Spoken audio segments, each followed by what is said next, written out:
à développer dans ce quart d'heure d'édition.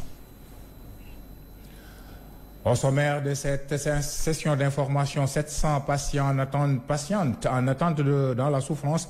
L'association Cancer du Saint-Sénégal interpelle le ministère de la Santé et le chef de l'État. Les membres de l'association demandent la réouverture de la radiothérapie de l'hôpital Aristide Le Dantec, aujourd'hui fermé, la mise en service de celle de l'hôpital Cheikhoul Khadim de Touba. Les difficultés des pêcheurs et mareyeurs de Saint-Louis au Cap Skirring, des acteurs dans le secteur de la pêche exigent de meilleures conditions pour les gens de mer. À suivre dans ce journal le plaidoyer du Djaraf Badou Ndour qui, depuis Mbour, estime que l'élan de solidarité dans la gestion des inondations devrait s'appliquer au secteur de la pêche. Le combat pour vaincre l'angoisse des femmes en public et celle du département de Podor prennent donc la parole pour mieux affirmer leur leadership et le genre. Elles ont bénéficié d'un projet et toutes soutiennent que le programme va renforcer les femmes conseillères et sans compétences de base dans la gestion des collectivités territoriales. Une marche à Richard-Toll, c'est à l'initiative des 52 agents licenciés de la compagnie sucrière sénégalaise. Les victimes de la CSS ont le soutien des activistes du FRAPP. Ils étaient en déplacement à Saint-Louis.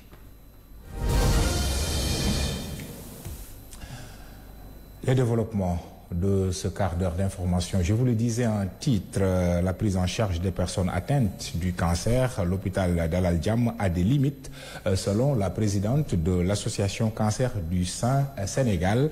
Mame Diarra Gueye Kébé réclame la réouverture de la radiothérapie de l'hôpital Aristide Le Dantec, la structure étant fermée. Elle mène donc ainsi le plaidoyer pour sauver 700 patientes en attente de soins. On l'écoute au micro de Baye Ogotiao. De toutes les conséquences qui ont découlé de la fermeture de l'hôpital de Dantec, où les malades ont été un peu dispatchés un peu partout, et ce qui a pour conséquence que certains ont dû même arrêter leur traitement, ne sachant plus où aller. Et donc nous espérons que tous ces cris du cœur que nous avons adressés à son Excellence le Président de la République, que nous remercions entre autres pour l'attention qu'il porte au cancer, mais comme on dit, la répétition elle est pédagogique. Nous continuerons de lui lancer ce cri du cœur pour lui demander encore une fois la réouverture partielle, provisoire, de la radiothérapie de l'hôpital de Le Dantec pour pouvoir résorber les 700 patients qui sont en attente de radiothérapie, mais aussi l'ouverture imminente de la radiothérapie de l'hôpital Cheikhoul Khadim de Touba, qui va aussi nous permettre de résorber toutes ces personnes-là. Parce que vous savez, la radiothérapie a une grande importance dans la prise en charge de certains cancers. Parce qu'il y a des cancers où on associe dans la prise en charge, dans le traitement, radiothérapie et chimiothérapie. Et si la radiothérapie de l'hôpital d'Al Djam, qui est très souvent en panne pour des problèmes d'électricité, n'est pas fonctionnelle, aujourd'hui, les résultats sont là, 700 personnes en attente, alors que pendant ce temps, l'hôpital Aristide Le Dantec, la partie où se trouve cet appareil de radiothérapie n'est pas impactée par les travaux. Les appareils sont là-bas, ils marchent très bien et c'est toujours fermé. C'est vraiment une perte. Dans un autre secteur, celui de la pêche notamment, les difficultés des mareyeurs de Saint-Louis au Cap Skirring, un plaidoyer est mené depuis Mbour pour de meilleures conditions par rapport aux gens de mer. Je vous propose de suivre la réaction de Fatou Gueye et les mareyeuses. Elle est soutenue par le Djaraf Badou Ndour, toujours à partir de Mbour. Ces deux responsables souhaitent la mobilisation de moyens pour les pêcheurs afin de régénérer également la ressource halieutique, suivant les explications recueillies à Mbour par Moussa Diop et Moussa Kamara. Il faut que les pêcheurs soient soutenus et ce soutien doit nécessairement déteindre sur les mareyeurs que nous sommes. Nous sollicitons ainsi l'État car les pêcheurs sont souvent confrontés à des difficultés en mer et c'est la raison pour laquelle nous demandons au chef de l'État de les soutenir. Il faut qu'il y ait un soutien pour les pêcheurs et les mareyeurs. Nous sollicitons de ce fait des projets qui auront de l'impact sur la vie des pêcheurs et des mareyeurs.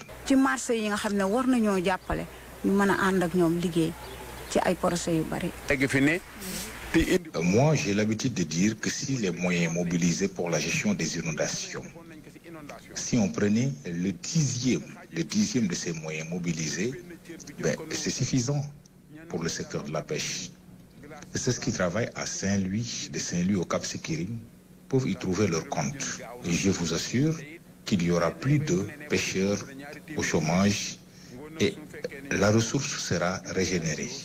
Le poisson va retourner en mer.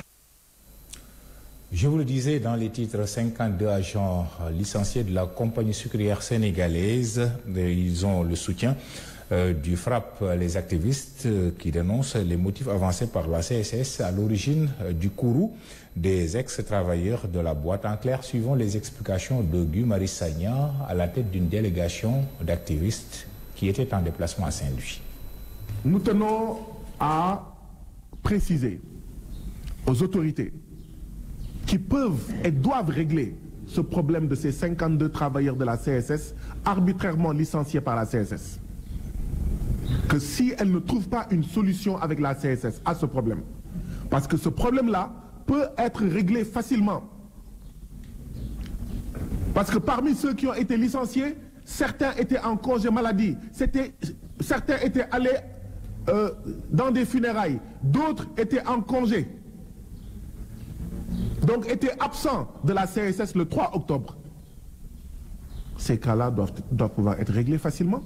Mais je dis, même le cas des autres qui ont été licenciés, parce que tout simplement, ils veulent savoir pourquoi leur salaire est passé de 70 000 à 25 000, mais même ces cas-là doivent pouvoir trouver solution. Parce que ces licenciements sont injustes, arbitraires, illégaux et illégitimes. Si des solutions ne sont pas trouvées par la CSS et par les autorités de ce pays chargées de faire respecter les lois et règlements de ce pays par tout le monde, eh bien, après cette conférence de presse-là, dans les jours et semaines à venir, nous allons organiser une grande marche à Richard Toll avec les travailleurs, leurs familles et leurs voisins. Ce que les syndicats et les centrales syndicales ne veulent pas faire pour eux, eh bien, ces travailleurs-là, avec nous, nous allons le faire pour nous-mêmes. Deuxième point, enfin, ce qui est le plus scandaleux dans ces 52 licenciements effectués arbitrairement en toute illégalité par la CSS, c'est que ce licenciement est effectué par la CSS dans une localité, Richard Toll, dans un département d'Agana, qui est la localité, le département du président de l'Assemblée nationale. On en arrive maintenant à la dépendance au jeu du hasard, l'utilisation des applications en ligne. La LONASE et la CDP décident d'aller ensemble en croisade contre le phénomène qui prend de l'ampleur au sein de la couche jeune. La Loterie nationale sénégalaise vise à tenir la balance bien équilibrée entre la vie privée de ses clients et la prévention du blanchiment de capitaux, le financement du terrorisme, entre autres. Suivons plutôt les explications de la responsable de la CDP, Awa Ndiaye, que je vous propose de suivre au micro de Lansana Dianti. Les jeux et les paris en ligne, c'était le thème de l'atelier que nous avons partagé aujourd'hui avec les cadres de la LONASE, et nous avons ensemble poser sur la table les problèmes que cela suscite, les préoccupations, les questionnements, et essayer de voir, de trouver des solutions, de mettre en perspective tous ces problèmes et de se projeter un petit peu sur l'avenir pour voir comment encadrer, être conforme avec la loi pour encadrer ces parieurs et prévenir certaines dérives qui peuvent susciter de ces paris, surtout les paris en ligne. Donc pour que la LONASE puisse véritablement se mettre en conformité avec la loi dans chacune de ces applications et dans chacun de ces jeux et plateformes de jeux, mais également par rapport à tous les opérateurs de jeux que la LONASE agrée. Nous sommes dans une dynamique de protection de ces données personnelles. Mais comme on le sait, ce n'est pas suffisant. Au plan juridique également, il faut qu'on mette en place un arsenal qui nous permet de suivre cette évolution économique. L'objectif étant de protéger ces parieurs contre le jeu des mineurs, contre le jeu excessif, c'est-à-dire l'addictologie. Dans un autre registre, le combat pour imposer le leadership des femmes, celles de Podor prennent la parole. Elles ont en effet bénéficié d'un projet et toutes soutiennent que le programme pourra déteindre sur les collectivités territoriales. Abigadio est maire adjointe dans la commune de Pété. Elle a participé au lancement du dit projet. Il s'agit du projet à Bamtare, tout comme Fatou Mokhtar Fall, gouverneur adjointe à Saint-Louis. Nous les écoutons. C'est un besoin des femmes du département de Podor parce qu'elles veulent être capacitées. Elles veulent être capacitées en leadership féminin, en genre et en plaidoyer. Parce que vous savez très bien que cette année-ci, il y a eu de nouveaux conseils. Conseillères qui n'ont reçu aucune formation, qui ont été cooptées seulement pour meubler les listes. Alors ces femmes aujourd'hui sont là, attendent des formations pour être vraiment capacitées pour pouvoir mieux gérer les communes. Bon, parce que la plupart des femmes élues ou des femmes leaders sont des femmes analphabètes qui ont des problèmes de leadership. C'est pourquoi elles veulent être capacitées en leadership pour pouvoir assister, pouvoir s'imposer dans les instants de prise de décision. La femme avait droit à la parole, mais peut-être que les femmes étaient un peu complexées. Elles n'avaient pas le niveau de pouvoir vraiment s'exprimer publiquement. En phase et en ligne de mire avec les efforts de l'État du Sénégal pour placer la femme au centre des politiques publiques. La loi sur la parité en est l'exemple le plus éloquent. Nous pouvons également la stratégie nationale de l'équité et du genre qui aujourd'hui milite en faveur de la meilleure implication des femmes dans les instances de décision, mais surtout leur meilleur positionnement pour pouvoir porter elles-mêmes l'amélioration des femmes de manière générale. Keur Massar respire mieux. Les inondations seront bientôt de mauvais souvenirs selon le ministre en charge de la restructuration des zones inondées, Issakha Diop, qui se projette déjà sur le lac Rose. Le ministre a effectué une visite des aménagements chantiers à Keur Massar et environ. Ces explications sur place recueillies par Biram Sen et Ibrahima Togola. Du projet 2, féliciter l'ADEME, mais aussi tous les autres services. Donc, pour dire aujourd'hui à Keur Massar, qui était l'épicentre des inondations dans la région de Dakar, on a vu que depuis maintenant 2 ans, il y a une nette amélioration. Et je pense qu'à ce rythme, on pourra très bientôt dépasser peut-être cette question liée aux inondations et voir peut-être comment progresser sur la zone du lac Rose. Pour tous ces bassins, il y aura tous les aménagements liés à la sécurité qui vont accompagner ces projets, que ce soit les murs de clôture ou même des aménagements paysagers, l'éclairage public et des fois même la voirie. Non, vous vous rendez compte qu'il y a une très grande amélioration. Donc, pour le cas du projet 2, il y avait une enveloppe de 15 milliards dans le cadre du BCI que l'État du Sénégal avait mobilisé. Donc, la Banque mondiale est venue avec un financement de 84 milliards. Il y a aussi un financement additionnel en cours. Donc, je pense qu'avec tous ces projets-là, avec aussi l'intervention de Promoville, on a eu à visiter 2 bassins de Promoville au niveau de la zone de Yembol. Plus ce que le projet de construction des logements sociaux est en train de faire. Et je pense que l'entreprise s'est réinstallée et on espère très bientôt que les résultats seront palpables sur le terrain. Dans le secteur de l'éducation, pour le reste de cette édition, la suite de la tournée de l'autorité nationale de l'assurance qualité de l'enseignement supérieur et de la recherche ainsi que de l'innovation du Sénégal. Le secrétaire exécutif de l'ANAQ-Sup était en déplacement à Saint-Louis, 3 jours passés dans la capitale nord pour échanger avec les acteurs de l'éducation et les leaders politiques. Suivons en clair les explications du professeur Lamine Gueye, recueilli toujours à Saint-Louis par Baye Ogotiao. Pour témoigner de la qualité dans l'enseignement supérieur, pour améliorer la qualité dans le sous-secteur de l'enseignement supérieur, mais aussi de donner le maximum d'informations aux parents pour savoir où se trouve la qualité dans ce sous-secteur et quand il y a des difficultés dans certains établissements, qu'on puisse aussi le signaler. Un nouveau cadre réglementaire qui consiste en des lois et des décrets. Ces lois et ces décrets ont été pris pour rendre obligatoire à tout établissement d'enseignement supérieur d'adopter une démarche qualité pour garantir la qualité en son sein. Et vous savez que quand on parle de loi et de décret, ça devient une obligation. Une loi existe, plusieurs décrets existent, c'est presque une dizaine. L'ensemble des décrets qui organisent les universités publiques ont été repris en prenant en compte la démarche qualité obligatoire par les organes de ces universités. Le conseil d'administration, le conseil scientifique, mais évidemment aussi le recteur.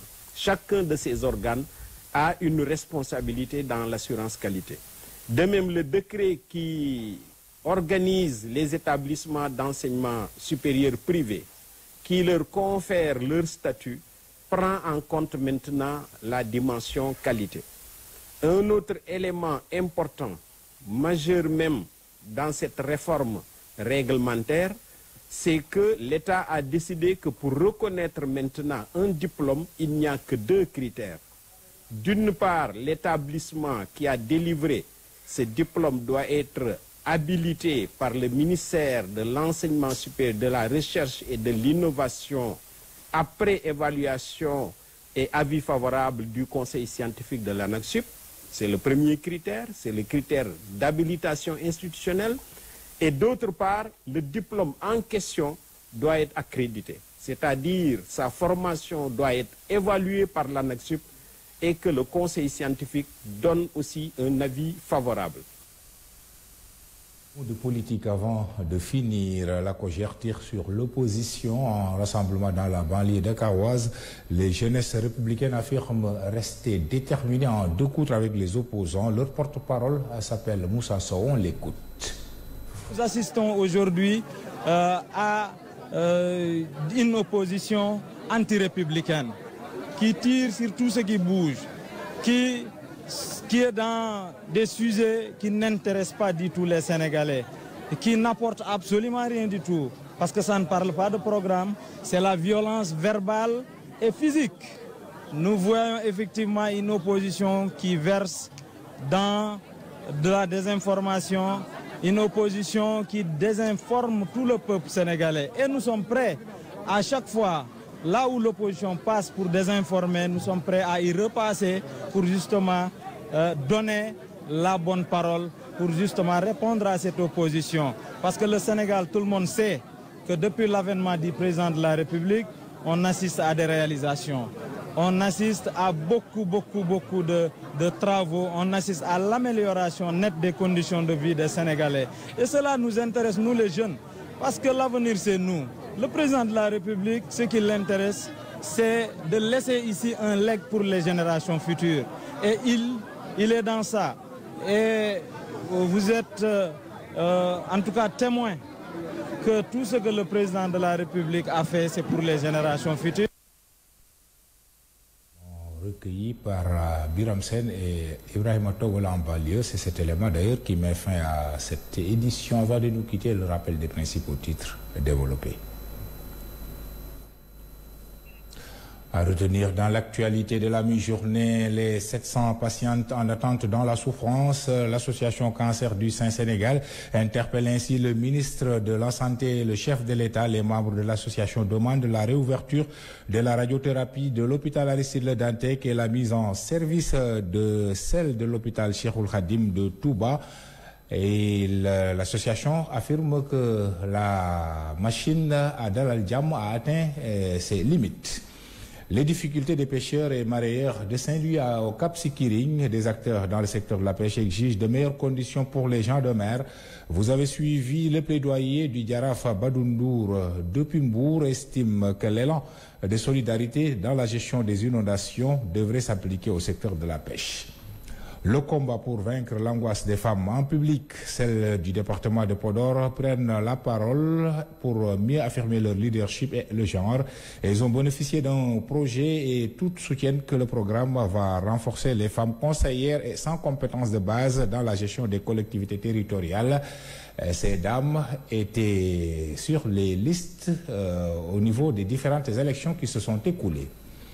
Enfin, une marche à Richard Toll, c'est à l'appel et l'initiative des 52 agents licenciés de la compagnie sucrière sénégalaise. Les victimes de la CSS ont le soutien des activistes du FRAPP. Les activistes qui ont formé une délégation étaient en déplacement sur Saint-Louis. Merci à Daba Faye qui a assuré la réalisation. Ousmane, ingénieur de son, Ahmad Jean-Pouy était derrière la caméra.